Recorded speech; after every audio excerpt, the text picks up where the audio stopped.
All right, guys, so we made it back ahead of the world. And we got Vitaloni. What's up, buddy?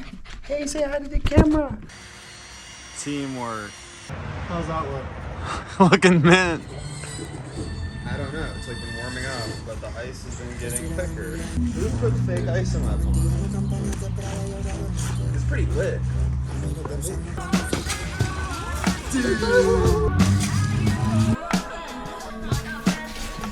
So, we are one day in, trying to curl the mustache. Got a little sign of curlage. Yeah, this is the New Yorker bathroom. My boss put a bunch of magazines from the New Yorker in the 70s.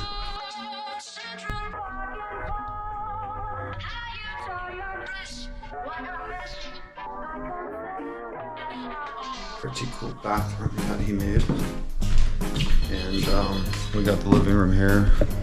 And Tark sleeping had a rough night last night. Yalla.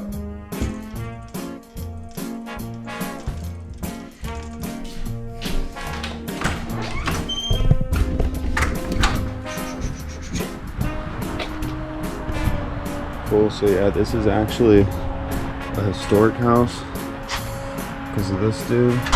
Elliot. Pretty cool day out. Winter, but almost spring. 5th Ave.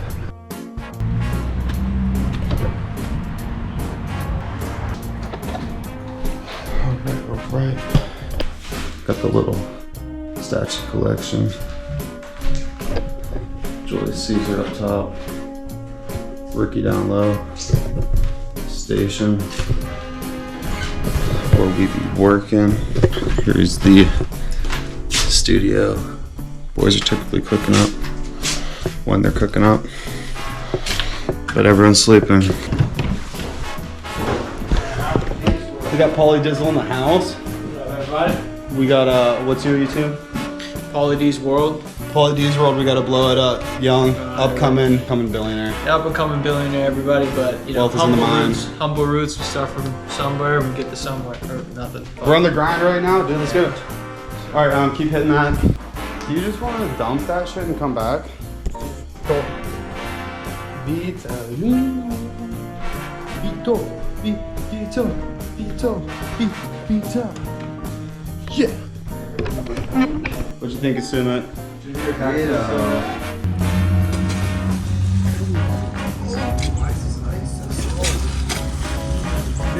That's fine. This is the crew, yeah. Dude, where is Vito? Vito, where you at, my dude? Oh, there's Vito.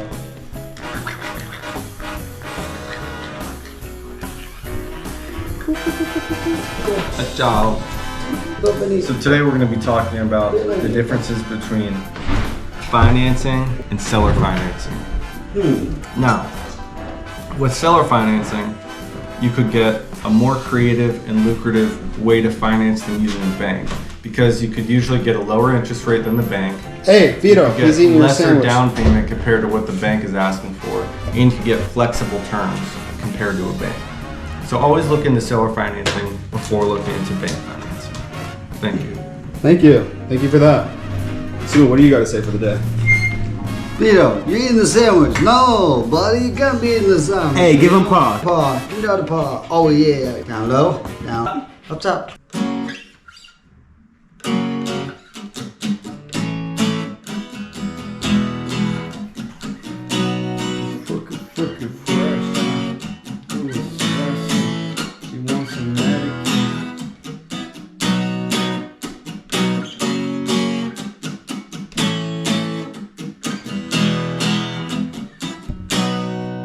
Get that. Well, sometimes wholesaling to get cash is great, but do you own any properties, or are you strictly in a wholesaling?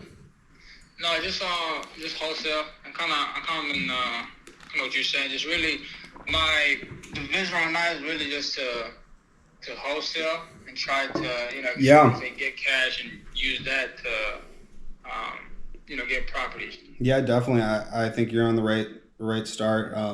wholesale, you're going to get the fastest cash. And then once you get more cash, now you could start investing. This is cool because I want to help you get more deals, because we could do deals together where we both make money, and you could do more deals on your own. If there's any way I could help you, I think the goal is to, do more deals and to eventually, once you have money, if you want to get into owning, I'd love to help you with that too.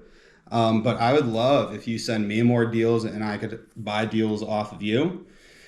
And I have bigger people I work with too. So I have one friend who owns private equity, and he buys big commercial properties, I think I told you about. And I also have a really big wholesaler in Atlanta, and he's closing like 10 plus deals a month, doing like over 100K every month. He used to be spending a bunch of money on leads, and he was spending up to like 8-9 grand, but he was closing big deals. But now he's gotten so good at closing that he just talks to wholesalers like you, and he says, hey, you bring me the leads and I'll close them. But if you could find the buyer and just identify what they're looking for, then you already have someone lined up. So I could go over, I had an old buy criteria. I could fix it up and send it to you. So if you send me properties in this criteria, you already know you have a buyer.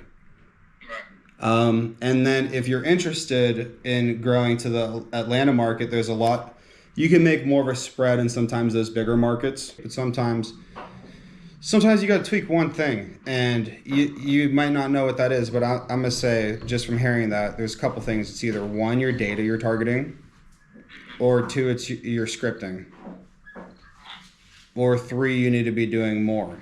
But like, if we can get a higher conversion rate from how they're talking, maybe what phone numbers they're coming from, and then also tracking the data, like maybe you're going after bad data, maybe there's better filters to do. I track all my data, I track my VAs, and I compare them, and I analyze every single week. So instead of guessing, I know exactly what's working, what's overperforming, what's underperforming, and I'm constantly split testing to try to make my campaigns overperform. More than 200, under 300. Like, I definitely track that. And what I can definitely for sure say is that in the position that I am, when you don't have a lot of money to begin with, the worst people, it's still good reps, don't get me wrong. It's a rep worth testing, and it's a rep worth finding an opportunity in. But I'd say flippers are some of the worst people to find seller finance deals, if you can even get one, just because they already have so much money tied into the property, invested into it, flipping and making it look nicer, that they want a lump sum. They want cash now. And quite frankly, like, when you're looking for seller finance deals, you want to be able to find people that are willing to take offers they're willing to not refuse. Your offer has to be so good they feel stupid to say no. So that may not be flippers. So you have to find people that are willing to work with you. And quite frankly, there's a lot of people out there, you just got to be willing to find them. Hell yeah. I'll tell you guys what, this shit is like sometimes tiring. Doing real estate, vlogging, trying to make music, do fun stuff, have expensive things, keep up with just all of it. It's like kind of a lot sometimes. But check out the view. Beautiful. We're in Youngstown, Ohio, baby. On the 3rd floor of our historic house. We worked hard to get. But the cool thing is we got our studio here, so